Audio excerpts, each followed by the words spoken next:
मैं जिस परिवार में पैदा हुई थी वो टिपिकल हेट्रोसेक्सुअल परिवार था। मुझे किसी हिजड़ों ने पैदा नहीं किया। मेरे पिताजी थे, पुलिस में थे, माताजी थी, बड़ी बहन थी जिसके 10 साल के बाद मैं हुई थी।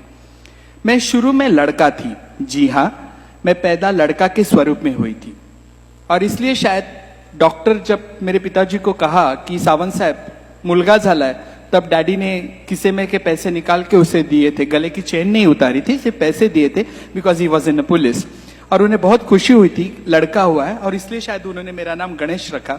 आई was born as a male, but I only say I was born as a male, my identity was not a male. आप समझने की कोशिश करो, मैं सिर्फ केवल और केवल पुरुष पैदा हुई थी, पर मैं पुरुष नहीं थी। कितनी द्विधा मनस्थिति है ना, जब कोई कहता है कि मैं पुरुष पैदा थी पर मैं पुरुष नहीं हूं। स्टार्टिंग से ही रॉन्ग नंबर लगा हुआ था और मेरे साथ उसी तरीके से था। जैसे जैसे मैं 7 साल की हो गई, जेंडर क्या है 7 साल तक किसी बच्चे को नहीं समझ में आता है। इवन मुझे नहीं समझ में आ रहा था। मुझे आज भी याद है, मैं मेरे स्कूल के लड़कियों के साथ खेला करती थी। भांडी कुंडी खेळायची, आईचा टॉवेल डोक्याला बांधून मी घर घर खेळायची, टीचर खेळायची। मला दूरदर्शनवरती दिसणारी उषा उत्तप खूप आवडायची। फर्स्ट लेडी जिसके मैं प्यार में गिरी थी वो थी उषा उत्तप।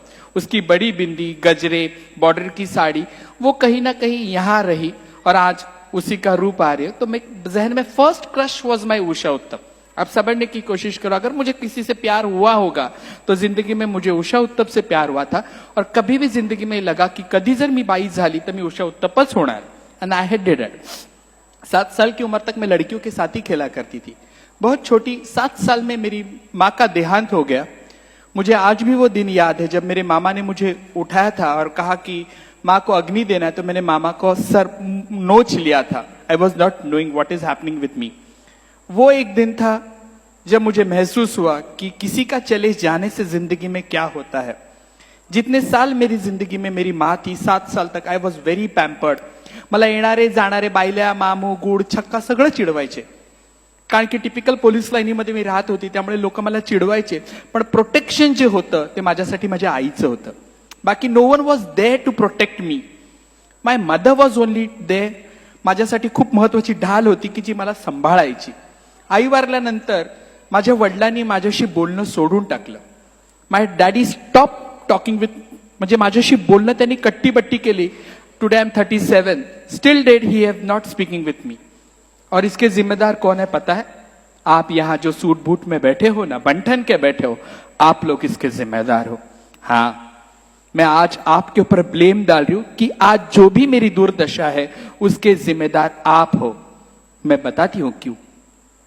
पहला समाज होता है माँ बाप, दूसरे समाज होता है बहन भाई, रिश्तेदार, और तीसरा समाज होता है सो कॉल्ड आप। मैं पैदा हुई थी पहले समाज में, पर आपके डर से मेरे माँ बाप ने मुझे कभी स्वीकारा नहीं। मुझे पहले समाज से तीसरे समाज में फेंका गया, इसलिए शायद मैं थोड़ी बदतमीज हूं, थोड़ी जिद्दी हूं, थोड़ी नॉटी हूं।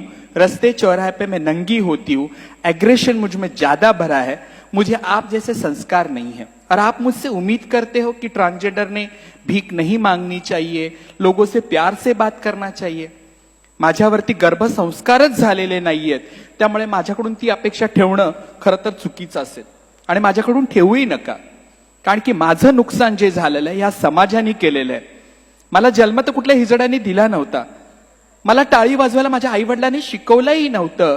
मग मी रस्त्यावरती, हायवेवरती, ट्रेनमध्ये भीक का मागत होती ह्याचं उत्तर मला आजपर्यंत कोणीच दिलेलं नाहीये। आणि सगळे सोकॉल लोक सांगतात आप लोग ना अच्छा काम कर सकते हो, आप करिए ना, आप भीक मांगते हो, मुझे बुरा लगता है। अरे तुला बुरं वाटते, पण माझं काय?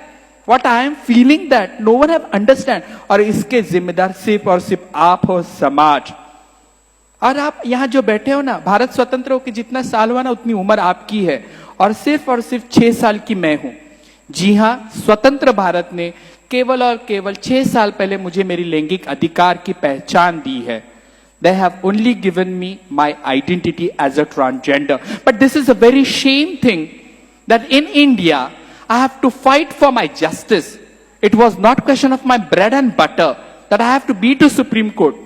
सुप्रीम कोर्ट जाना मेरे लिए शोकांतिक है और आपको शर्म लगनी चाहिए की ह्या पांढरपेशा समाजामध्ये एखादा तृतीयपंथी सुप्रीम कोर्टात जातो आणि सांगतो की बाबा मेरी पहचान क्या है, तेव्हा सुप्रीम कोर्ट सांगतं की आप थर्ड जेंडर हो। भारतचं संविधान ज्यांनी लिहिलं, डॉक्टर बाबासाहेब आंबेडकर, त्यांनी लिहिलेलं आहे, आय द इंडियन सिटीजन.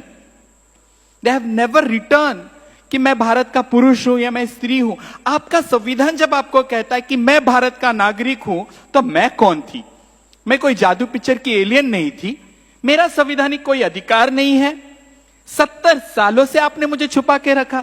70 साल तो अभी की बात है. शिखंडी, अगर आप समझिए, आपको अगर महाभारत पता होगा, शिखंडी के वजह से एंटायर महाभारत चेंज हुआ है.